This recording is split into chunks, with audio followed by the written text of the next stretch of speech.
Yes, sir. We'll be live in 10 seconds.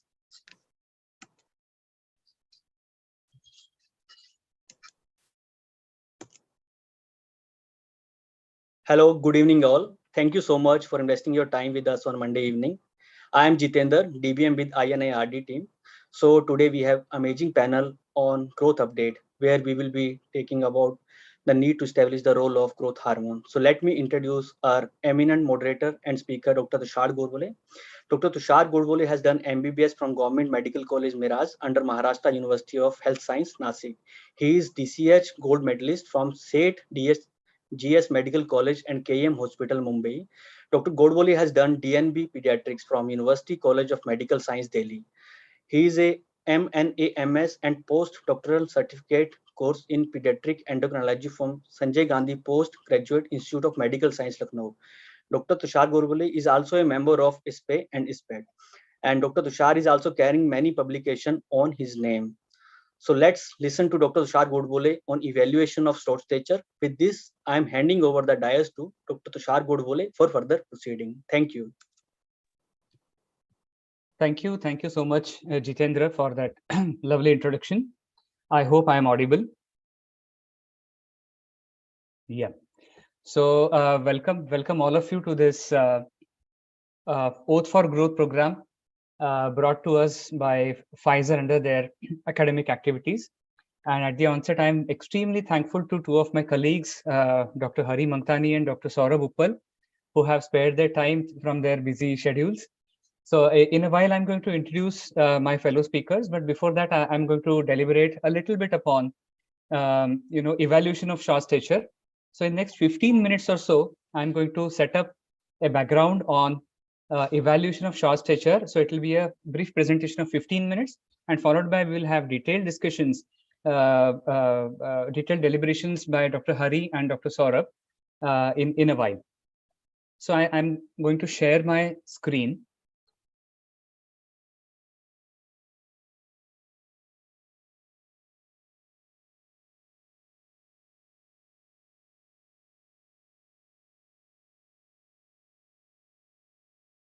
Just give me a minute.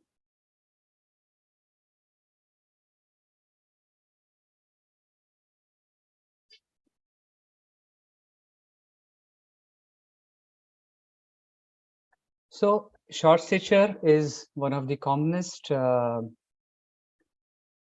commonest presentations with which a person or a child comes to the OPD of a pediatric endocrinologist. If you talk about general prevalence of short stature, well, the definition of short stature is statistical. So going by the statistics, almost 2.5 to 3% of children who are normal will be classified as short stature, and it's the duty of a pediatrician or the pediatric endocrinologist to know whether this particular child who has come to us with short stature is suffering from any underlying disease or a hormonal deficiency or excess, and how to approach these children with maximum clinical capabilities and minimum investigations is the job of a astute pediatrician or a clinician or a pediatric endocrinologist.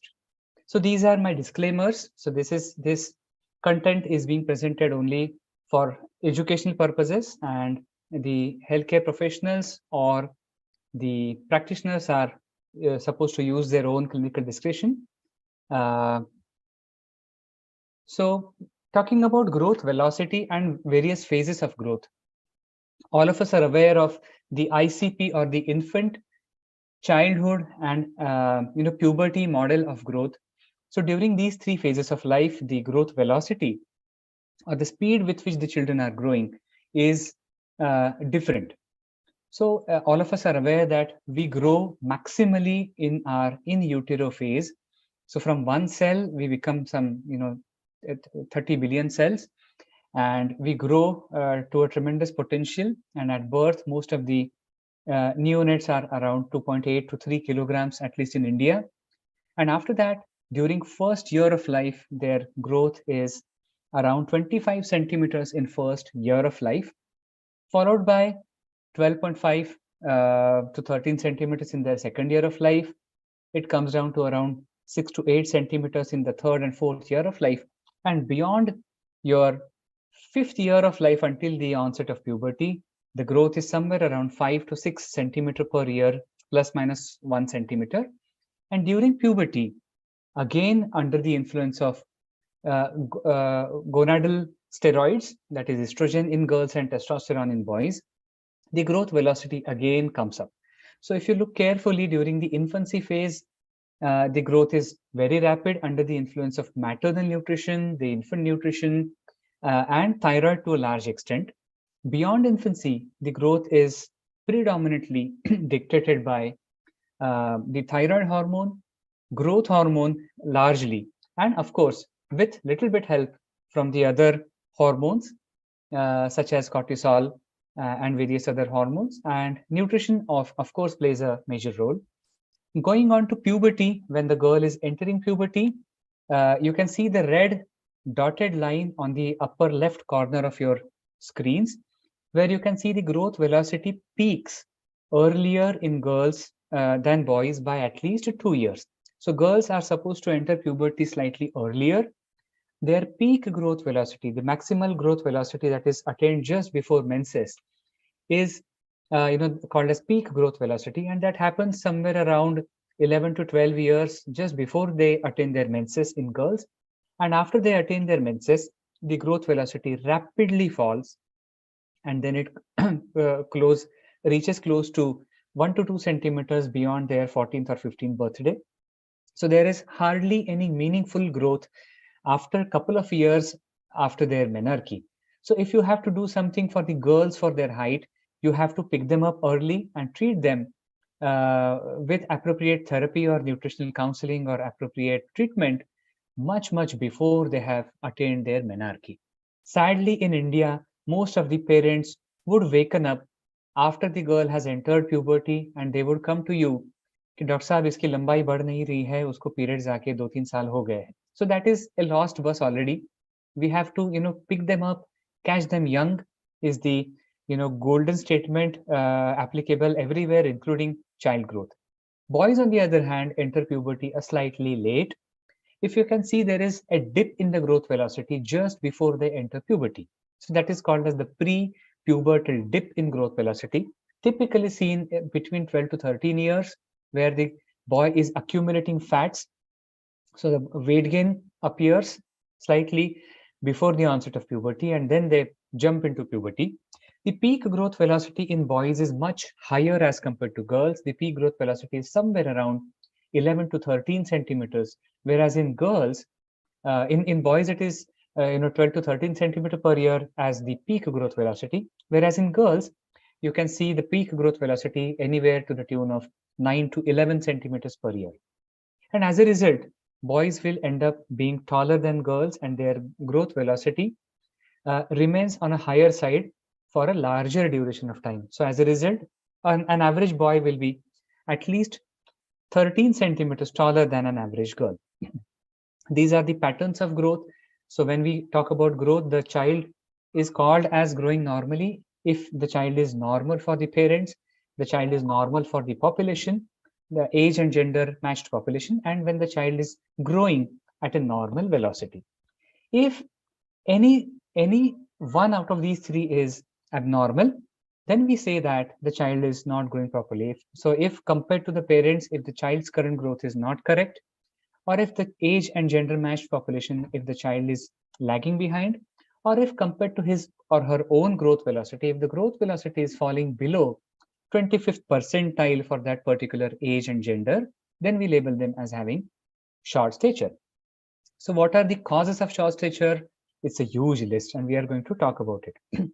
What is catch-up growth? When children with SGA are given good nutrition and supplements, and then they start catching up, you can see a rapid amount of growth happening, and Dr. Hari is going to talk about it in a while. And when you are dealing with a child who is malnourished, then these children in their rehabilitation phase would be showing a rapid growth. Again, in cases of hypothyroids, when they are untreated for long durations and then you start treatment, their growth velocity would be more than normal. Accelerated growth is seen in precocious puberty and in hyperthyroidism. What are the factors governing growth? In fetal life, we have seen IGF-2 is the main factor that gives rise to growth. And in cases such as Russell-Silver syndrome or Silver-Russell syndrome, there are genes implicated which are coding for IGF-2 and also some GH pathways, intracellular pathways, and as a result, these fetuses do not grow well. Children are under the influence of nutrition, GH, thyroid. We have seen this already. And ultimate height depends on the mid-parental height. The onset of puberty. Earlier the onset of puberty, there is a likelihood that the final height will get compromised. And ultimately the opportunities for growth. If the child is getting good amount of nutrition, good hormones, and good environment with good genes, then the child is likely to grow to a fullest adult potential. Most of the height is indeed pre-decided. So why to bother about growth? We must bother about growth because although the height is pre-decided, so giraffes will give rise to giraffes and baboons will give rise to baboons. However, if you have picked them up on time and if you find out that there is a certain disorder that is not letting the child grow as per the parental potential, then you can intervene on time and at least offer what is there in the genes. So it's the duty of a pediatrician or a physician or an endocrinologist or the caregiver to ensure that the child at least grows to the mid-parental height, if not above that. So that's the minimum that we can offer to the child. Why to bother about the growth? So these are two of my patients. Both siblings were born small for gestational age. The elder sibling was always smallest in the class. She was told by the doctor कि अभी छोटी है, आगे चल के बढ़ेगी, puberty में बढ़ेगी, and she was, falsely reassured. Today she is 13 years old, menarchal for last 1 year, and her bone age is already accelerated. She measures only 120 centimeters. So you can see the stadiometer behind. She is just 4 feet, and now 1 year post menarche, her bone age is already 15, and we can hardly do anything for her. So she has already lost the growth potential. Now the younger brother is also, you can see the face, and he is SGA child, and now he has come to me, and if we can offer some treatment to him. So this is why we should bother about their height, because if the growth potential is lost, there is hardly anything that we can offer to these children. What are the common causes of short stature? So short stature can be divided into the physiological causes or the pathological causes. Physiological causes are the commonest by far, and that is constitutional delay in growth and puberty, and the familial variety. So if the parents are short, the child is also likely to remain short. That is the familial short stature, where you do not get much of bone age delay, and the child is growing as per the mid-parental height. Constitutional delay, on the other hand, you can see that the growth of the child is all growing parallel to the growth percentiles, but on the lowermost area, and there is a delay in the growth. There is a delay in the bone age by a couple of years. Pathological short stature, there is a huge list. To name a few, common endocrine causes are hypothyroidism, followed by growth hormone deficiency in my own cohort. If your child is suffering from insulin-dependent diabetes, also called as type 1 diabetes, and the control is not optimal, then these children often remain very short. Children with precocious puberty, they seem very tall during their early phases, but as the bone age progresses, they will stop growing and eventually they will remain very, very short. Nutritional causes in India, it's extremely common to have anemia as a cause for short stature. Yesterday only I saw a girl with a hemoglobin of 2.9 and she was walking around with short stature, and in fact she was referred to me by a general practitioner for short stature, and to as she walked into my clinic, she was very, very pale and the hemoglobin was very low. So in India, almost 40% of the girls are anemic, and that percentage remains same for last 3 decades at least. If you go through the NFHS 3, 4, and 5 data, anemia seems to be fairly constant in adolescent girls, and almost 40 to 50% of our Indian teenager girls are anemic. SGA, we are going to deliberate upon this in a while.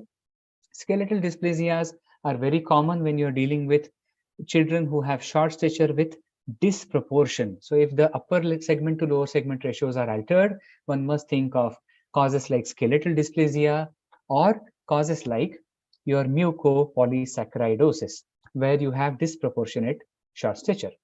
Then you have a large list of cancer survivors due to intracranial tumor or irradiation or any surgeries. Children with autoimmune conditions being treated with long-term steroids, so glucocorticoids, or children on cancer chemotherapy. These are also the children who would remain short if they are not picked up on time. And lastly, if you don't have any underlying disease or disorder to label, we label these children after thorough evaluation as having idiopathic short stature. So this is my own data where in my own clinic, we have around 1,173 children referred to me over last 9 to 10 years with short stature. The most common ones were familial and constitutional combined. Then the endocrine causes were, SGA were fairly common. Hypothyroid contributed to around 10%, growth hormone deficiency to around 3%, and central precocious puberty again to the tune of 3%. Very importantly, there were 10% of them who were referred to me with short stature, but in fact they did not have short stature. They were falsely labeled as short stature because either misperceived short stature, their height was not calculated correctly, they were not plotted on the chart correctly, or most importantly, the date of birth was not taken into account simply because the grandfather told that this child is 10-year-old, he was believed to be 10-year-old, and as per date of birth, he was actually 8 years and 9 months old. So many of them will be wrongly labeled as short stature. So it's very important to start with the correct date of birth, calculate the exact age in years and months, and then plot them on a growth chart. What are the clinical clues on history? So if you have a child who is born small for gestational age, so birth weight below 2.5 kilos at term or below 10 percentile as per their gestation, you can, it could be a clue towards SGA with failed catch-up. If you have had neonatal hypoglycemia or a neonate with micropenis, you may be dealing with a child with hypopituitarism or growth hormone deficiency. If both the parents are short, we are probably dealing with familial variety of short stature. Breech delivery is very common in growth hormone deficient children if you go into their delivery history. If there was delayed growth in parents, especially in male, so in boys, if their fathers or uncles have had late growth and they have grown their beard and mustache slightly later, then you can think of constitutional delay. And then consanguinity may be there in certain transcription factor deficiency or hypopituitarism. One must dig into the history of loose stools, greasy stools, or episodes of fast breathing, as systemic disorders are often the underlying cause for short stature. In India, it's fairly common for us to see chronic renal failure coming to us with short stature. So one must keep an eye on all those systemic complaints as well. I'll not go through this list, but then the head-to-toe examination is extremely important. Look for signs of microcephaly for syndromic children. Look for signs of rickets or any skeletal dysplasia. Take the proportions, extremely important. Look for corneal clouding, for mucopolysaccharidosis or visual defects or any nystagmus for children with central defects such as your hypopituitarism or some central tumors. Look for midline defects. Look for their crowded teeth in cases of growth hormone deficiency. In girls, look for the webbing of neck, short neck for Turner syndrome. It's fairly common in girls with short stature to have Turner syndrome in our OPD. Look for any stigmata of hypothyroidism such as dry skin. You can have relative hypertelorism, depressed nasal bridge, both in hypothyroid as well as growth hormone deficiency. Look for clinodactyly, a very subtle clue that is present in Russell-Silver syndrome. Look for The Archibald sign, also called as the short fourth metacarpal, that is commonly seen in Turner syndrome, also seen in pseudo hypoparathyroidism. And of course, look at the penile length, look at the undescended testes, that might give you some clue towards central hypopituitarism. And micropenis is fairly common in cases of congenital growth hormone deficiency. This is a simple flowchart that you can follow. When the height is less than 2 standard deviation, compare it with the mid-parental height. If it corresponds with the mid-parental height percentile, then we are probably dealing with familial variety. If the current height percentile is much below the mid-parental height percentile, then probably we are dealing with any organic or endocrine cause. So go for bone age. If the bone age is normal and yet the child is short, then probably we are dealing with either genetic causes such as Turner syndrome or chromosomal disorders in which the growth will be proportionate. If we are dealing with a normal bone age with disproportionate shaft stature, look at the disproportion. Are we dealing with the disproportionate limb growth or the disproportionate trunk growth? If the upper segment is more than the lower segment, then probably we are dealing with hypochondroplasia or achondroplasia. Whereas if the trunk is short, we are probably dealing with mucopolysaccharidosis or mucolipidosis. If the bone age is fairly delayed by more than 2 years, then again look whether it is proportionate or disproportionate. If it is proportionate, then probably hypothyroidism is the cause. If it is proportionate, then probably we are dealing with some underlying systemic disorder. If you have ruled out the underlying systemic disorder, then go for growth hormone testing. These are the first line investigations where you would be doing a CBC, a renal function test, a liver function test. If you wish to save patients money, just ask for a creatinine and an SGPT as a marker towards renal and liver function. Venous blood gas, generally we don't do in first sitting unless the patient typically complains of polyuria and has got a rickets or genu valgum. Calcium profile is fairly inexpensive, and you can do a calcium profile. Celiac screening in certain set of disorders, and if you are dealing with a person hailing from a North Indian descent and there is any subtle clue like abdominal pain or anemia or greasy stools, you may ask for a TTG IgA. IGF-1, although it is mentioned in books as a screening tool, I personally do not do IGF-1 as a screening tool because it is expensive. First, secondly, below 3 or 4 years of age, all children will have IGF-1 deficiency because it is nutrition dependent, and children with some malabsorption or liver diseases will also have falsely low IGF-1. So in my cases, I would generally restrict myself to CBC, renal function, liver function, VBG, calcium profile, thyroid profile, and if required, I'll do a celiac screening. And in next tier investigations would be growth hormone testing. MRI not in the first visit, of course. If it is suggesting, the investigations are suggestive of a low T4 or a growth hormone deficiency on a stimulation testing, then only we will go ahead with MRI of the brain. So a caution about growth hormone testing.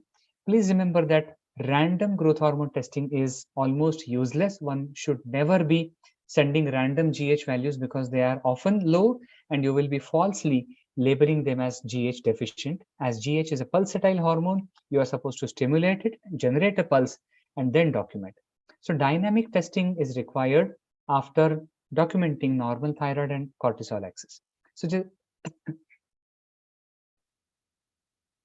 one such example where this is the report of one patient that came to me with undetectable growth hormone. This growth hormone was just undetectable, and I simply repeated the test using standard protocols after something called as sex steroid priming. So I just primed this 11-year-old girl who was prepubertal with estrogen and repeated the growth hormone stimulation testing, and look at the value. 0.06 was the value with which she came to me, and I documented a value that was 11.5. So this is the importance of doing a correct test under correct strict protocol and under the expert guidance. So growth hormone testing requires expert guidance. Moving ahead, so this is the importance of bone age. So this is one patient who is, the chronological age is 5 years. He has been operated for glioma and has received radiotherapy. So if you are familiar with the concept of bone age testing or bone age estimation, we look at these epiphyses in the phalanges, the carpals, the metacarpals, and the radius and ulna heads. So here the peripheral bones are quite advanced. They are like a 7-year-old, whereas the central bones look like a 3-year-old. So this is a case of precocious puberty with growth hormone deficiency. It's a complicated case, but the point that I wanted to highlight was, again, for growth hormone, again for bone age estimation, you need expert advice. So this is a 3-year-old and this is a 7-year-old bone age X-ray, and the X-ray of our patient is a combination of a 3-year and a 7-year-old, because he has precocious puberty with growth hormone deficiency. So you need expert advice for interpretation of these bone ages. So bone age estimation needs to be done with caution using tools like Grulich Pile, Atlas, or a Tanner Whitehouse 3, and there is one more tool called as Gilsans and Ratib Atlas. So you have to use some of these standardized tools and not just count the carpals. So rough height estimations can be made by using bone age, and with the current height, we can estimate the final height. Gross delay in bone age is seen in hypothyroid and growth hormone deficiency.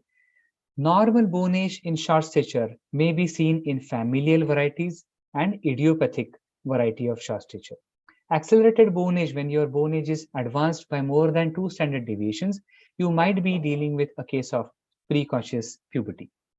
Please look for abnormal epiphyses or metaphyses, because in cases like your skeletal dysplasias or metaphysal dysplasias, the clues are hidden in your hand X-rays. And of course, all cases of your systemic disorders will have some mild delay in bone age. So I'm coming to the summary part of my talk, which was on evaluation of short stature.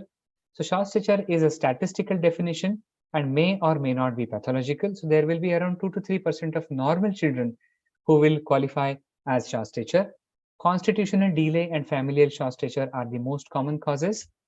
Systemic illnesses are very common causes of short stature in India, including anemia. Plotting of growth chart is extremely important, and it is the first investigation that is required for short stature. Serial monitoring gives a lot of clues. Correct diagnosis can be achieved with a detailed clinical examination with minimal tests, and bone age estimation along with growth hormone testing gives us a definitive clue, but only if done at with the expert hands. So with this, I come to the end of my talk. This is the label information of the genotropin, and I thank all of you for a patient listening. So that was in short about evaluation of short stature. Now it gives me a great pleasure to invite both the speakers, and I'm going to introduce both of them. First is Dr. Hari Mangtani. He is a dear friend of mine who is from Nagpur. So Hari has done his MBBS, DCH, and DNB pediatrics, followed by his fellowship in pediatric endocrinology under at Jahangir Hospital, and he has also pursued his European Society for Pediatric Endocrinology Fellowship at Liverpool, UK. He is currently the consultant pediatric endocrinologist at Pearl Endocrine Clinic, and he is affiliated with all major hospitals in Nagpur. He is taking care of children with all growth disorders. And we have our, again, one of my very dear friends, Dr. Saurabh Uppal, who has done his MBBS followed by MD Pediatrics, and he has MRCPCH, which is a very prestigious degree to his credit. He has done his fellowship in pediatric and adolescent endocrinology at Bangalore, and he's currently working as the consultant director at EndoKids clinic in Jalandhar and Punjab. He has many research interests, and he has many undergoing research projects, and soon we are going to learn about approach to growth hormone deficiency from Dr. Saurabh Uppal in a while. But before that, I hand over the stage to my dear friend Dr. Hari, who is going to deliberate upon case-based approach to SGA, that is small for gestation age children. So Dr. Hari, over to you. So thanks Tushar for the wonderful introduction, and it is always a treat to listen to you. You made a very lucid deliberation, and perhaps that has set the ball rolling. So to go further, I'll just share my screen, and I hope you are able to see and I'm visible as well as audible, and the screen is there. Yes, so, Hari. You are visible. Yeah. So Tushar has made a lot of things easier for me, and what I'll do is I'll go a little bit in depth of diagnosis and management of children who are born small for gestational age. These are my necessary disclaimers. And in this deliberation, we are going to talk about four major things. That is definition, epidemiology of SGA we'll discuss. We'll see the etiology of small for gestational age, and in short, we'll learn the consequences of what can happen to a child who is born small for gestational age. And finally, we are going to discuss the management guidelines which are there or which have been published recently also for management of small for gestational age. So I'll start with this case. This was a 9-year-old female child. The parents brought her with concerns about short height. She was born to a non-consanguineous couple by IVF conception, and she was born at term, that is 37 weeks, by elective cesarean section. She cried immediately after birth with a normal Apgar scores. The birth weight was 1.3. Now, interesting thing to note here is that the birth length and head circumference were not available. So I'll start from here that many pediatricians or many of our colleagues, when they attend the deliveries, birth weight is measured in almost everyone, but birth length, very few of the babies, they have documented birth length. So we'll come to the importance of that. Further going to the case, there were no antenatal or intranatal events. The developmental milestones, they were achieved normally, and the child had an average, more than average academic performance. She belongs to a well-to-do family. She has got a supporting and loving family environment. There were no family history of short stature also. And there was no history of suggestion of chronic underlying systemic disease. As Tushar has said, that we have to inquire about the history of greasy stools, anemia, and chronic untreated respiratory condition like that. But there was no such history which could point out towards a systemic disorder.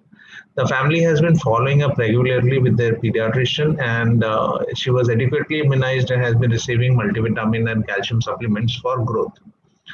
So on examination, the height was 115, which was less than the third percentile, and the expected mid-parental height was she should have been 131, as the target height was 159.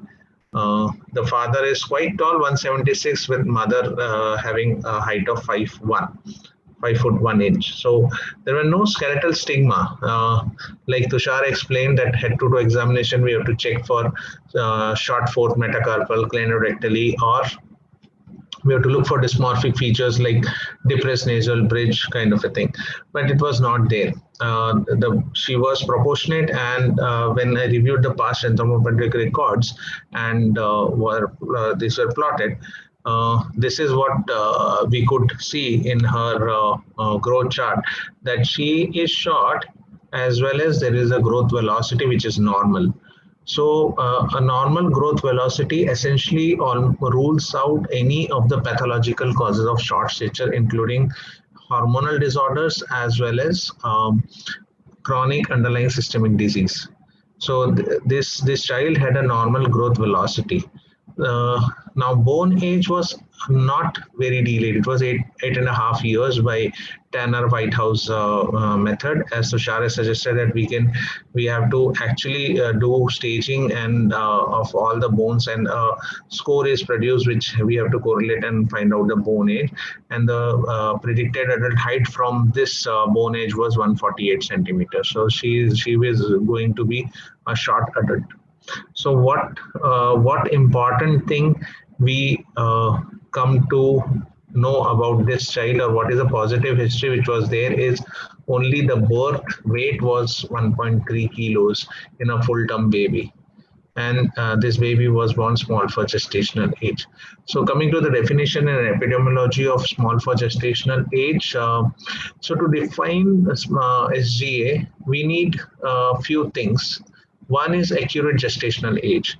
Now, many times we have to calculate the gestational age from the date of last menstrual period, which is not very accurate because the mother might not remember it, but a first trimester ultrasound is the most accurate investigation done to know the gestational age. Similarly, accurate measurements at birth of weight, length, and as well as head circumference to be done. And these measurements are to be checked against a reference population. So to define SGA, these are the three basic requirements, and the cutoff of our definition of SGA have been given variably in different articles. But when we see the consensus statement of international societies published in 2007 and recently has been published this year, recommended SGA should be defined as a neonate whose birth weight or length is at least or less than 2 standard deviation below the mean for gestational age based on the data derived from a reference population. So again, three things are required: a correct measurement, correct knowledge of the gestational age, as well as the data from reference population. So SGA babies, they are subclassified further into SGA for weight, SGA for length, and if they have both length and weight low, then they are classified as SGA WL.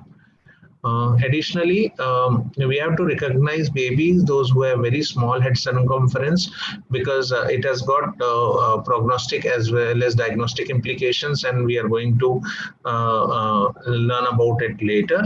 And this classification, it actually helps us in understanding the mechanisms of short stature, whether it has happened earlier during the gestation or later during the gestation.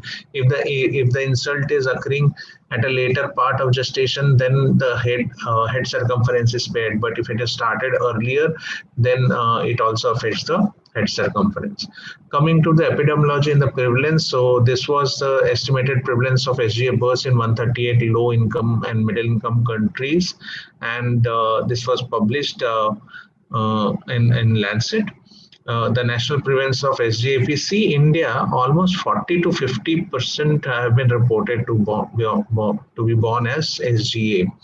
So if we see this, the estimate that in 2010, 32.4 million babies, see the burden, they're born SGA in low and middle income countries, which constitute around 27% of all live births, almost quarter of all live births.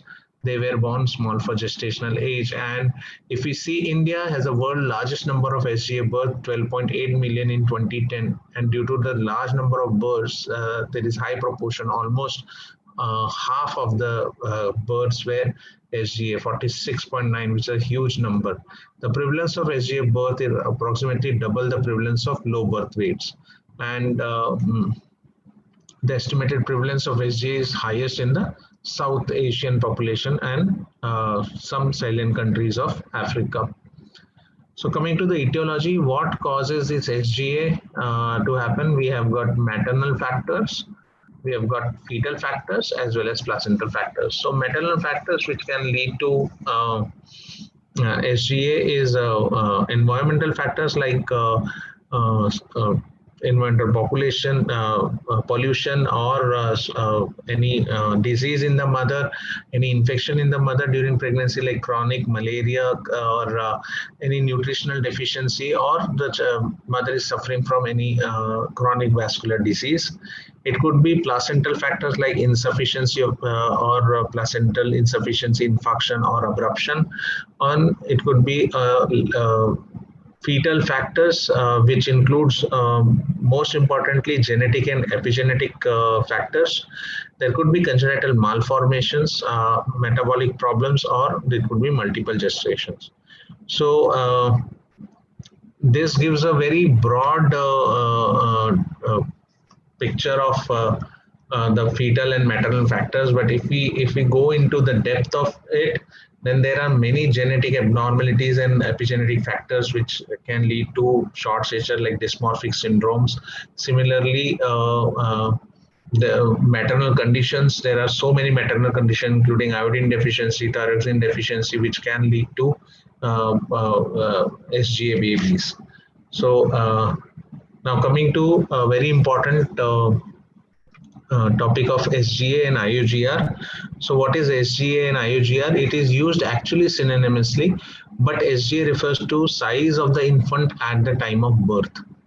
And IUGR, it suggests a diminished growth velocity in the fetus. So it is an in utero or intrauterine event, and it has to be documented by at least 2 intrauterine growth assessments. A child who is born SGA, I just want you to look at this cartoon. A child who is born SGA has not necessarily suffered from IUGR, which you can see in the least or in the lowest line, that the child has been growing normally, but along less than the 3rd percentile line or less than the lower line. And infants who are born after short period of IUGR, the topmost, is not necessarily small for gestational age. So both the varieties are possible. A child can be IUGR as well as SGA. A child who has suffered from short period of IUGR may not necessarily be born SGA. So at birth, whether the child is small for gestational age or not is decided. Not any intrauterine or in utero ultrasonogram decides that. So coming to the approach, we have to see for clues for maternal and placental factors by taking a medical history. So you have to check for the clues. Once we have got a SGA baby, once we have diagnosed, we need to know the etiology. And we have to check for maternal lifestyles like alcohol, smoking, medical and environmental condition in the pregnancy, whether there is any family history of short stature, or we also have to check sometimes body proportion of the parents. We need to know whether it's a symmetric baby, SGA, or asymmetric baby. Symmetric baby means all the 3 parameters, the weight, length, and the head circumference, all are low. However, in asymmetric babies, the birth weight and length are affected, but the head is spared. So when we get this asymmetric SGA baby, it usually points toward maternal and placental factors occurring during the last trimester. And if there are no dysmorphic features, then it could be SGA of unknown origin. However, when we talk about a symmetric SGA baby, we have to check for congenital infections, where if it can be positive for CMV, rubella, toxoplasmosis. If it is negative, we have to check for dysmorphic features. And if they are there, then we should suspect a syndromic cause and further genetic testing are ordered. If there are no dysmorphic features, and we have to check whether the length is the crown rump length against the length of body length, which if it is normal, it suggests early placental insufficiency or IGF, the disorder of IGF signaling. And if it is abnormal or body proportions are abnormal of the dysmorphic features, which suggest a genetic or skeletal dysplasia, then we can go for further genetic testing. So these are the clues for maternal placental factors on examination. Most important is symmetric SGA, which suggests an early insult, and asymmetric, which suggests late placental dysfunction. And body disproportion, dysmorphic features, short upper and forearm or microcephaly, or cryptorchidism, they can also point towards a specific diagnosis. So what are the consequences? When a child is born small for gestational age?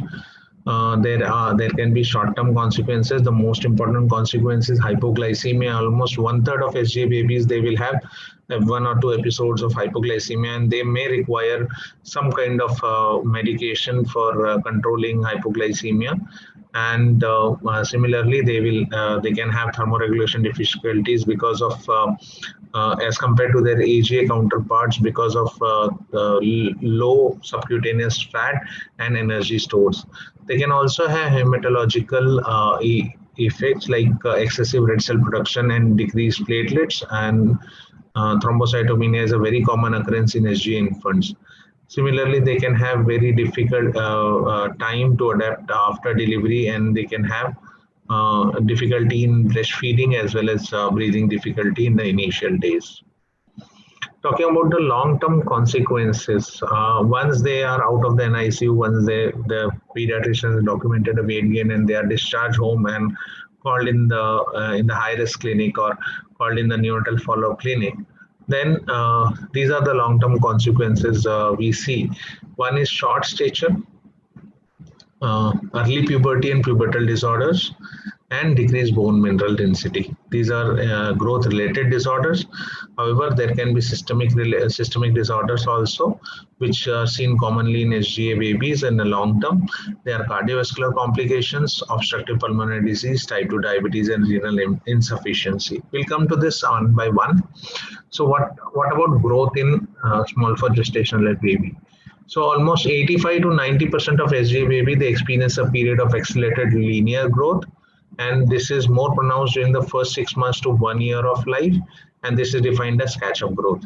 The recent publication suggests that catch-up growth can be defined as a growth velocity more than 0 standard deviation. That is above if they are growing above the median, then it suggests a catching up of growth.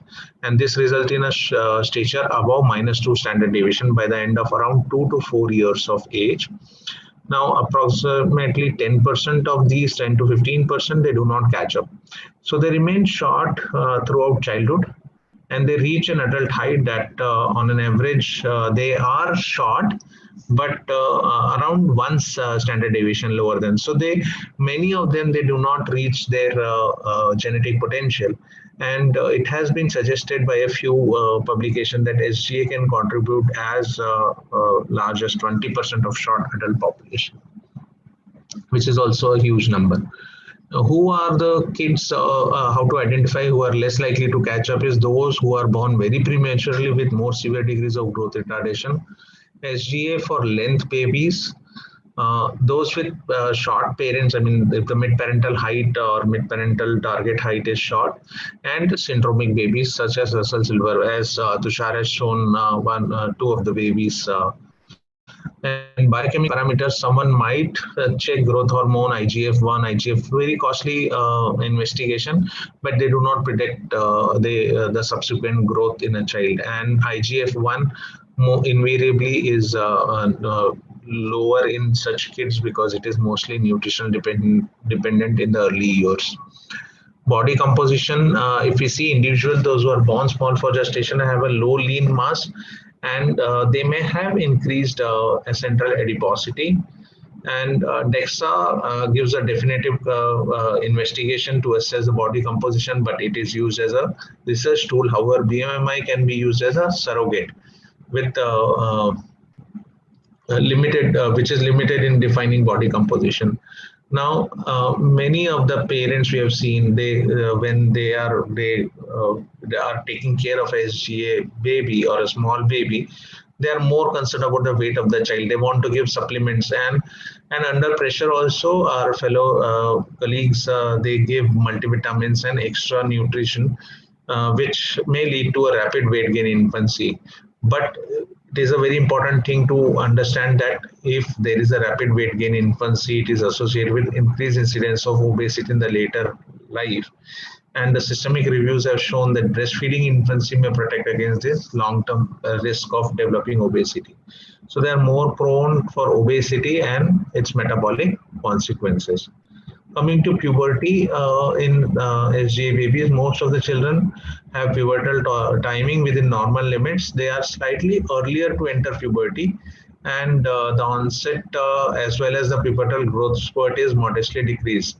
And these two things combined, onset of puberty at an earlier year will take away the prepubertal growth, the time of prepubertal growth, as well as a attenuated growth spurt will have implication in having a reduced adult stature. So in girls, it has been noted that menarche may appear or occur 6 to 10 months earlier than the normal. What are the metabolic consequences? These happen in those kids who actually catch up more in weight. So metabolic syndrome or insulin resistance syndrome is a cluster of metabolic abnormalities which include insulin resistance, hyperinsulinism, abnormalities in glucose metabolism, dyslipidemia, hypertension, and obesity. So the practical means of monitoring metabolic risks include measurement of blood pressure, BMI, fasting glucose, and lipids. So these are the basic parameters one should monitor, not very routinely, but if a child is obese then and born SGA, then it is like a double whammy. They are more prone for developing these metabolic consequences and cardiovascular complications. So in SGA, insulin resistance is more evident in those with rapid weight gain and a higher BMI. They have increased risk of developing abnormal glucose metabolism in adulthood and higher incidence of metabolic risk as compared to their AGA counterparts. And management of obesity otherwise is not, it should occur in the line of general pediatric practice, including lifestyle intervention and avoiding high glycemic foods and controlling the weight in particular. Now, what about the management guidelines of SGA? I'll talk more on endocrine management of small for gestational age babies. Coming to growth and puberty, early evaluation of a short child born SGA is recommended. So we have to evaluate in early, and those under 2 years of age with a current height or current length below minus 2.5 standard deviation, so should be referred to a pediatric endocrinologist for evaluation, or by 4 years if they are less than minus 2 standard deviation, then they also should be referred to a growth specialist. Short children born small for gestational age, they form a heterogeneous group with various etiologies. We have seen the etiology, the placental factors, the maternal factors, as well as the fetal factors. There are so many genetic and epigenetic factors that we have to actually identify the etiology, because the treatment should, if we decide to treat such kids with growth hormone, it should be preceded by an effort to identify the diagnosis, because there are certain diagnoses in which growth hormone is contraindicated, like Bloom's or Fanconi's anemia, or some chromosomal breakage disorder. There are disorders in which growth hormone has been used, but there is either insufficient data, or it is not suitable, or they do not respond to it. And there are very specific causes where, like Russell-Silver syndrome in particular, where the growth hormone has been one of the recommended therapy, and it definitely works in. So we should always put our effort to identify the cause of SGA. Growth hormone is an official indication approved by FDA in 2001 and by the European Agency in 2003. And those children between 2 to 4 years. Now, every country, including US, Japan, and European countries, they have got different set of criteria, which is similar, around -2 standard deviation. Only the age criteria is different, like 2 years it is in US, 3 years in Japan, and 4 years in European countries. And the height cutoff of -2 standard deviation or -2.5 standard deviation, they are eligible for growth hormone treatment. Now, the factors which are associated with response to growth hormone over a period of first 2 to 3 years, they include the age at start of therapy, height standard deviation. More the child is short or affected, better is the first 2 to 3 years of results. Similarly, if taller are the parents, better is the response. The dose recommended is 35 to 70, that is 0.033 to 0.067 microgram per kg or milligram per kg per day. And as per the prescribed information, you have to start with a dose of 30.33 milligram per kg per day. And children with recognized syndrome, they respond less well to GH than those with non-syndromic SGA. There should be a positive response. So once we have started giving growth hormone, and we have to document a height velocity, which is more than plus 0.5 in the first year of treatment, suggests a positive response. Now, if there is inadequate response, if we have started therapy and we are not getting the response as expected, one might think of increasing the GH dose. But consider first important thing is compliance, as there are injections which are to be given daily in the night time, and one might rethink about the decision to continue or discontinue the therapy. And in those with positive response, it has been seen that once the growth hormone is withdrawn after 2 to 3 years of therapy, there leads to catch down of growth, and thus withdrawal of growth hormone therapy is not recommended and is to be continued till they achieved a final height or expected final height, or the growth rate they fall less than 2 centimeter per year. Now, pre-treatment IGF-1 level may have a role in predicting the responsiveness to GH, but it is no longer. Initially, it was used to monitor as a monitoring tool for dose optimization, but recent literature suggests that IGF-1 one might not use it for titration of the doses of growth hormone. Now, growth hormone therapy, there were speculation that it might have effect on onset of puberty or progression of puberty. It might prepone menarche, and the interval between the onset of breast development and menarche could be shortened by use of growth hormone therapy. But all this have been put to rest by abundant literature which is there, and growth hormone has been shown that there is no effect on onset of puberty as well as progression, the age of menarche, as well as interval between the onset of breast development as well as menarche in girls. So there is evidence that combined growth hormone and GnRH analog, and it is a recommended therapy, that if they enter puberty early, then 2 years of growth hormone GnRH analog treatment has improved the adult height in SGA children up to a tune of 6 to 7 centimeter, which is actually a huge gain. So adding GnRH analog for 2.5 years, one might achieve this. And those who are short at the onset of puberty or have a poor adult height expectation, then these parents or these families are to be we have to discuss them with them use of GnRH along with growth hormone. So these are the advantages of growth hormone therapy in SGA babies. It improves linear growth, it increases bone mineral density, it improves the cardiovascular function and reduces total and visceral fat, thus increasing the lean body mass. So overall body composition is towards the healthier side. It improves the quality of life. It improves memory, alertness, and concentration, as growth hormone receptors are also there in cerebrum. But and few studies have actually shown that it improves concentration and other parameters. These are the consensus statement which have been published by the International Societies of Pediatric Endocrinology and Growth Hormone Research Society, and subsequently in Indian review article it was published in Indian Journal.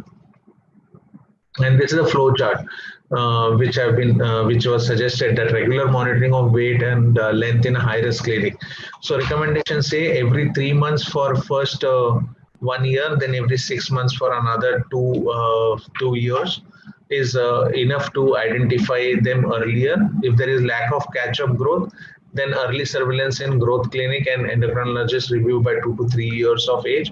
And if the endocrinologist feels, then he or she might work that child up for short stature, whether to go for growth hormone stimulation test or other biochemical parameters. So frequent follow-ups 3 monthly, and prevent excessive weight gain. And excessive weight gain can be prevented by, or the metabolic consequences can be actually taken care if the child is breastfed, rather than giving formula feeds and putting a lot of calories, and then biannual monitoring of weight, height, and BMI, and annual pubertal assessment should carry on for a long time. One might not ask for a biochemical investigation in all, but those who are obese or are likely to develop more of metabolic consequences than lipid profile, blood pressure, fasting and postprandial blood glucose, or insulin levels. These are important parameters, biochemical parameters, which one should monitor. So what is the take-home message from my side is measuring the birth weight and length, which is very important, and both length as well as weight should be measured at birth. Regular monitoring of birth weight and length is critical and vital to identify failure to catch up growth in SGA babies. Early and timely referral to a growth specialist is essential to actually initiate growth hormone appropriately at appropriate time for optimal outcome. And if it has to be started earlier, it is started, better are the results rather than wait and watch. As Tushar has suggested, one of the cases that they were always counseled that बढ़ जाएगी, she will grow, but she landed at very short of 120 centimeter or so. So this will take care, or this will lead to early identification of cases, early monitoring, and thus early referral and early treatment for a better outcome. So this child was started on growth hormone therapy. Coming back to the case Vignet, which we started with, this in first year grew 9 centimeter, and in the second year she had 8 centimeter growth, and we can see she's with start of growth hormone. Now she has started catching up with towards her target range. And there were no complaints of headache or hip pain, which are considered as complications of growth hormone therapy. And she feels more confident. The parents are satisfied with the catching up of growth. So with this, I would like to conclude my talk. And if there are any questions, I'll be able to, we'll be like answering it at the end. Thank you very much. I'll stop. Thank you, Dr. Hari, for that wonderful presentation. There are a few questions in the chat box, but I would, first request Dr. Saurabh to deliver his talk, and we can take Q&A at the end. So I invite Dr. Saurabh Uppal to discuss case-based scenarios based on growth hormone deficiency. And at the end, we will take question answers. Over to you, Dr. Saurabh. At the outset, I am thankful to Dr. Godbole and for giving me this opportunity to share my learnings and experience.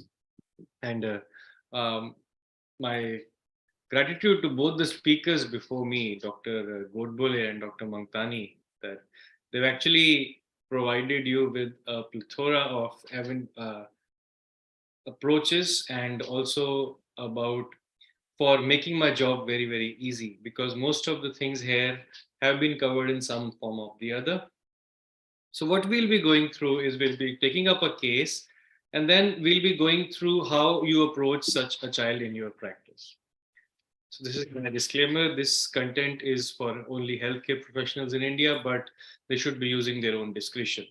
So here you have an 8-year-old boy referred by a pediatrician with short stature, with a height of 110 centimeters, which is less than the 3rd centile. Weight is also less than the 3rd centile. The parental height is good. 1 year back, his measured height was 108 centimeters. So this child has grown 2 centimeters in 1 year. So the important points in this slide: child already less than the 3rd centile, grew only 2 centimeters in 1 year. His birth history has been insignificant, including past history, no dysmorphic features. Neonatal period is interesting because the child has a history of perinatal asphyxia, hypoglycemia, and prolonged jaundice. And already the child is carrying an MRI with no pituitary lesion.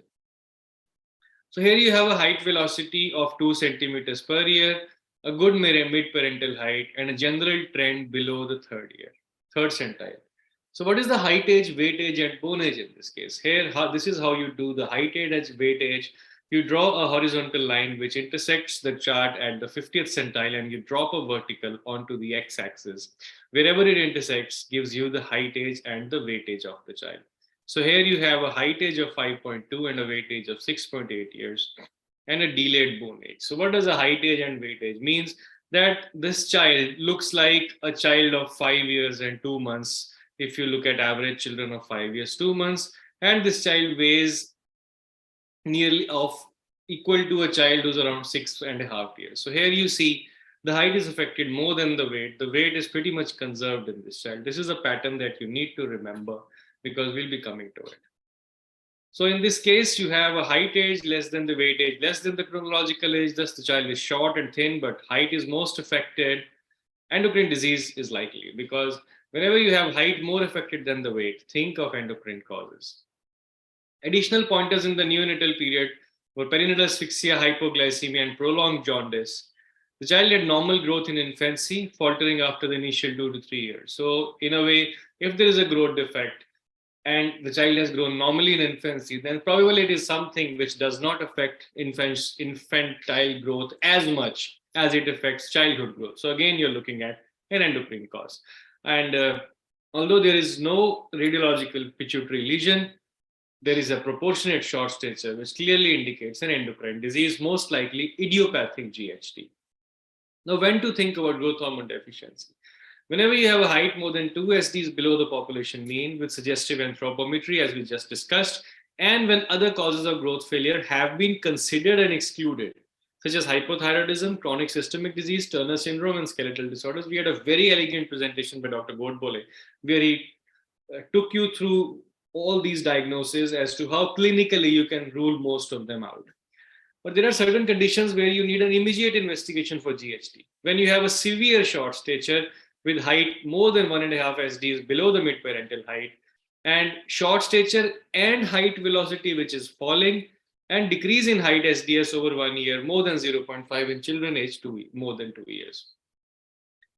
In children, regardless of whether they have short stature, any signs indicative of an intracranial lesion, signs of multiple pituitary hormone deficiency, and neonatal symptoms and signs of GHD, you don't put them on a follow-up and you see over 6 months or 9 months. These are the criteria where you can immediately go ahead and investigate for GHD. So in our case, we ruled out the other pituitary hormone deficiencies. The thyroid functions were normal, ACTH and cortisol were normal, other anterior pituitary hormones are normal. And this is a younger child, but in an older child, you need to look at LHS, FSH, and in girls, prolactin and 8-AM cortisol. Clonidine stimulation test in this already detail has been discussed. The values on the stimulation test came points, all of them less than 5 micrograms per liter, combined with an IGF-1 low, which proved this to be a growth hormone deficiency. Child was started on GH therapy at around 1 unit per day. So what is growth hormone deficiency? It is a disorder in the hypothalamic control of GH secretion or an inability of the pituitary to secrete GH. It's relatively uncommon and heterogeneous disorder in terms of etiology, pathogenesis, and the age of diagnosis, but how uncommon it is depends on how you define it. Short stature is often the most notable feature of growth hormone deficiency. If you go deeply into the etiology, around 40% would have no known or diagnosable cause. So the vast majority of GHD we see in practice is idiopathic GHD. In addition to it, it could be acquired GHD resulting from a tumor, radiation, or autoimmune disorder. Could be present from birth due to congenital genetic malformation, mutations, or structural defects. And it could be a part of syndromes with concomitant GHD. So the elephant in the room is always idiopathic GHD, which can present at any point during childhood. It's not known, the cause is not known or diagnosable. It is assumed to be due to the abnormalities of synthesis or secretion of GH. There are many fancy names for it, but what they usually translate into is we do not know why growth hormone is deficient. Idiopathic GHD has also been associated with MRI findings of hypoplasia or aplasia of anterior pituitary, pituitary stalk dysgenesis, and ectopic neurohypophysis, wherein the posterior pituitary is in an abnormal position. Acquired GHD can be due to tumors and infiltrative processes. So it could be either an anatomical damage, which can result in multiple dysfunction, hypothalamic pituitary dysfunctions, or due to treatment of brain tumors located outside the hypothalamic pituitary area, which may also cause endocrine dysfunctions. So in these patients, the growth retardation or growth arrest may be the only manifestation, and the diagnosis is often delayed. So if you track their growth, they're growing well and suddenly they shut down. So that is what should alert you to an intracranial space occupying lesion, or in some cases, severe hypothyroidism. Traumatic bone injury has been noted as a contributor to growth hormone deficiency. And in a 5-year follow-up in a series, about 1/4 of them, the children who were survivors of moderate to severe traumatic brain injury, suffered hypopituitarism.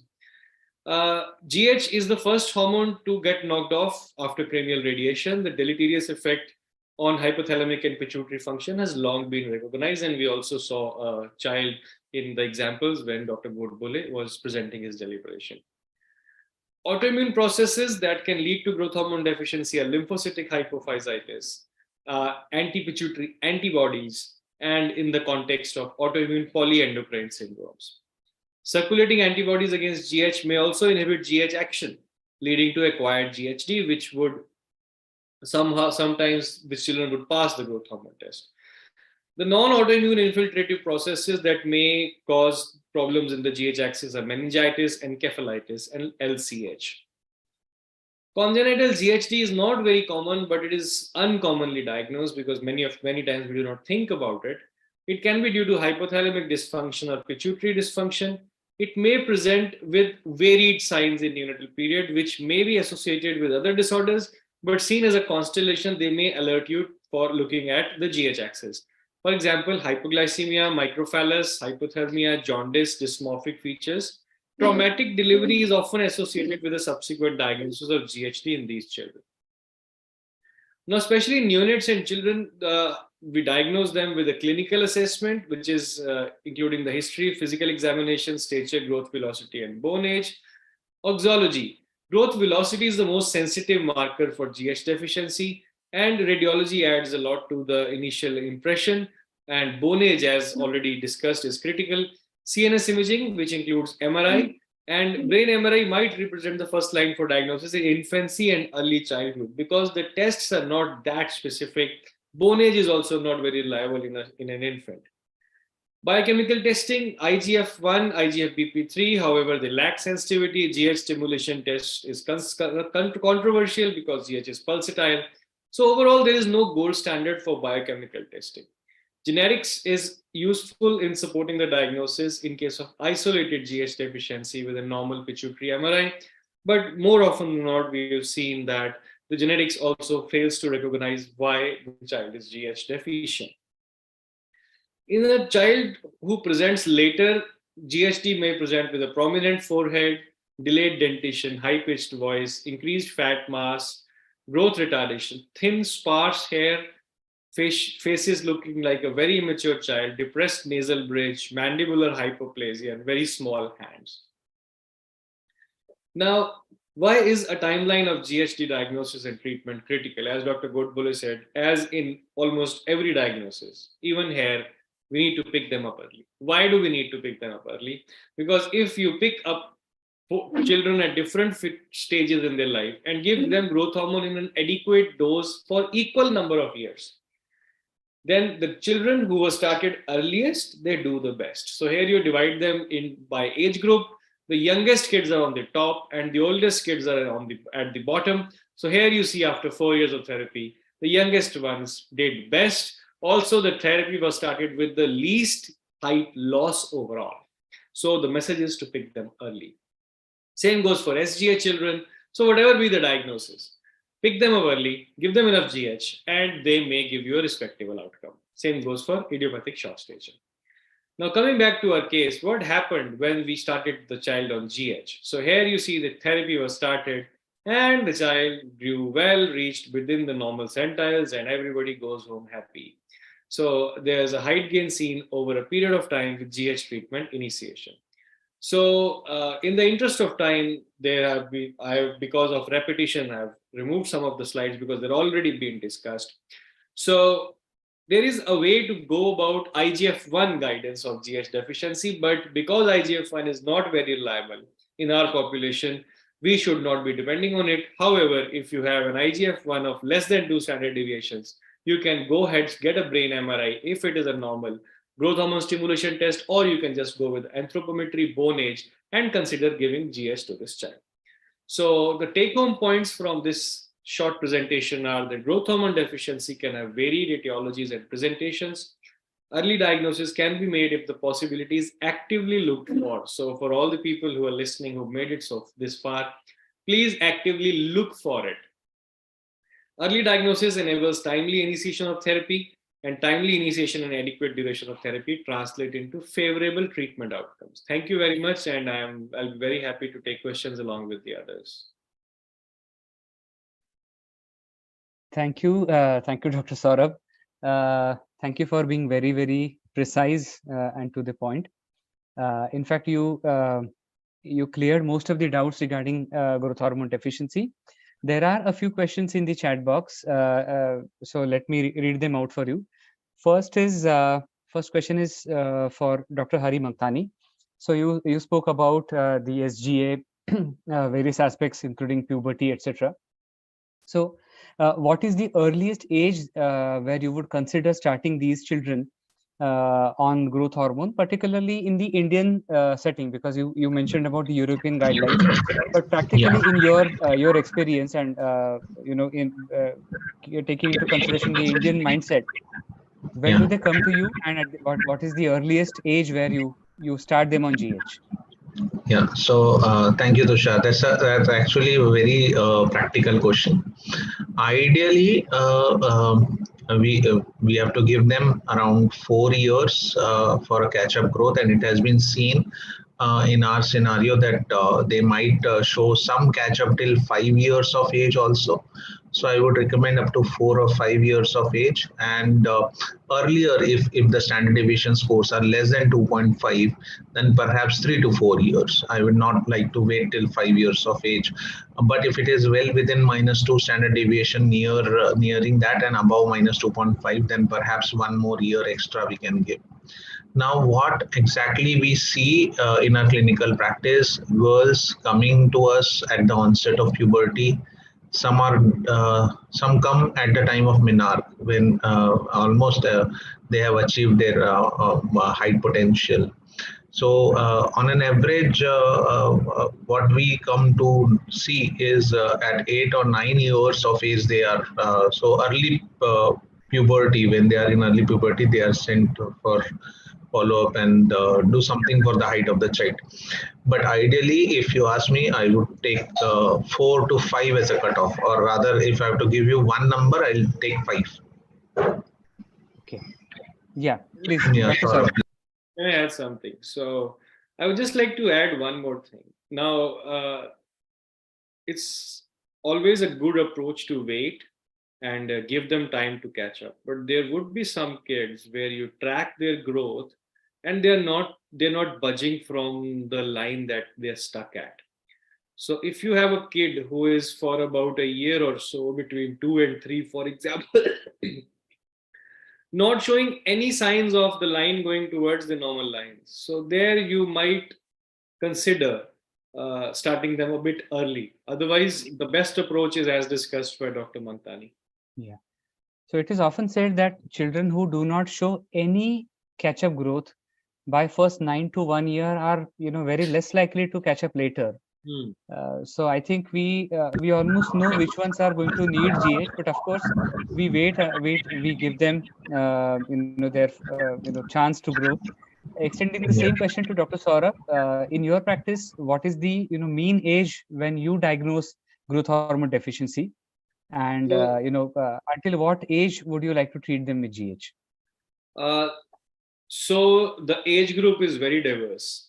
So the ones who have classic features, textbook GHDs, they usually come a little early. So we've seen that so sometimes when a child walks in, it's like the child straight away walking out of the textbook. So that age group would be, I would say, between 5 to 8 years when they come. Yeah. The other ones which are having subtle GHD, partial deficiency, not that short. So the common age group is around 9 to 11 years.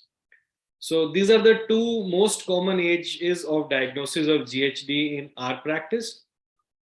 However, because uh, as you go further down the age, the diagnosis becomes a little blurred. So the classic GHD deficients, the GHD children are in these two age groups, which are the most common age groups. So, and the second part of question, how long do you treat them? So it's not that how long I want to treat them. It is just that how long they can take therapy. If I have a kid who has an empanelment and is getting GH, then I would treat a GHD child for minimum of 5 to 6 years, and they do very well. They do very well. If somebody is spending out of the pocket, we tell them that for a minimum of 1 to 2 years, you have to give without a break. After that, depending on your situation, depending on the affordability, you can tailor the approach. But the message should be very clear to these parents that these kids would require GH for a considerably long time. I'm not a great fan of telling them till the time they grow, because it scares the parents a lot. So although it is the truth, but sometimes it has to be titrated over time. Okay. What is the time do you, you advise them about the MRI, and do you keep repeating the MRI, especially while they are on GH? So is there a, consensus or any statement, that you would want to quote? So in the severe GHD, in those who are very deficient on the growth hormone stimulation test, there is an indication of MRI. So we would try to find out a reason. Maybe there's a structural defect why the child is having it. Those who have multiple pituitary hormone deficiencies should definitely get an MRI. Those whom you are suspecting a secondary cause, they should definitely get an MRI. But in children who have a structural defect, for example, then I don't think we should repeat the MRI very frequently, because in those who are recovered from malignancy, for example, it makes a case for routine MRIs, repeat MRIs, but not all of them. Correct. So it depends on the etiology. Dr. Hari, of what there's you're a- looking at. Yeah. Thank you. Well, Dr. I Hari, think there's a question that do you? Sorry. I think along with MRI, there is a certain role of genetic testing in GHD patient, because then you might come across the cause, and then you might give the parents a realistic idea for how long it has to be continued, and where the questioning about adult GHD and all will come up. Tushar, you were asking something. Yeah. So for your SGH that have failed to catch up, many of them do show, poor growth velocity between their second to third year of life. So do you perform, GH stimulation testing for all of your SGAs, or you will just wait and document their growth velocity? Yeah. So again, a very practical question. Now, important is if GHD can be there in kids with small for gestational age, we cannot have, and we can have two etiologies, and that will help us to decide the starting dose of growth hormone if we are trying to start. If they, and I usually document auxological criteria, even if it is a textbook picture, unless it's a textbook picture of GHD, I usually document low growth velocity and then perform a growth hormone stimulation test. So that's a standard protocol. If there is a growth velocity which is low, or if I wait for 6 months up to 1 year, and if the growth velocity is low, then definitely growth hormone stimulation test I perform. Otherwise, if they have demonstrated a normal growth velocity, it almost rules out any pathological underlying cause of growth failure. And we have already made one diagnosis of SGA. I straight away start them on growth hormone therapy. Okay. Dr. Saurabh, I think we are approaching to the fag end of our talk, and it's 9:24 already. So we'll take one last question. I'm getting the, many questions that are there in the chat box, but pertaining to, your GHDs that you have diagnosed, but not everybody can afford GH, especially for the, kind of dose and duration that we are talking about. the expenses become really, exorbitant. So do you have any provisions in your state or in any other states that you can quote of where, needy children can get some help, or any, state-run programs that you want to share? Okay, thank you. That's a very important question, and I think this message should go across because we have an audience which is spread across the country. So it's very state specific. Overall, the one provision that many of them who do not afford have is ESI, the employee state insurance, because they support growth hormone therapy with a single diagnosis and a single prescription for as much as longer as the child needs. It may be 5 years to even some of my kids are on growth hormone for the last 7 years. So overall, it's otherwise from the government side, it is very state specific. So there is no support in my state as such, as well as there's a sparse NGO support off and on. We try to do as much if we can do for some children off and on. However, I am aware that across the country, there are many states who offer it. And I think you are there in one of the lucky states, Maharashtra. And you'll be able to throw, please, you can throw light better on what's in your state, and probably Dr. Mantani. Hari, would you like to? Yeah, so here also ESI and the Central Railways, they give it. Ex-servicemen, ECHS. So MH also gives free GH for ex-servicemen in service personnel. Yeah, and similarly, I think for ex-servicemen, it is from Pune, the AFMC, it provides for free of cost. Similarly, I have a few cases at AIIMS Nagpur, which, I mean, those who are absolutely non-affording, I just referred them to there. They have their own protocol of working them up, and they then provide growth hormone to them. So yeah, we are lucky to have such an institute at hand. So. In some accredited institutes in Maharashtra, which are funded by, which are listed in that Mahatma Phule Jeevan Dayi Yojana. So we, where the center where I am working currently, it's a medical college, and we get MPJAY funding for GH. So not many of them, but yes, there are a few hospitals where the Mahatma Phule Jeevan Dayi Yojana, they get around a package of 1 lakh rupees per annum. And but the guidelines are quite stringent. You have to document the MRI. You have to show that they have small pituitary. You have to document testosterone level or estrogen level that is low. So the criteria are quite stringent. But then yes, some of them are getting benefited through the state-run program that is present in my state, and that's called as Mahatma Phule Jeevan Dayi Yojana.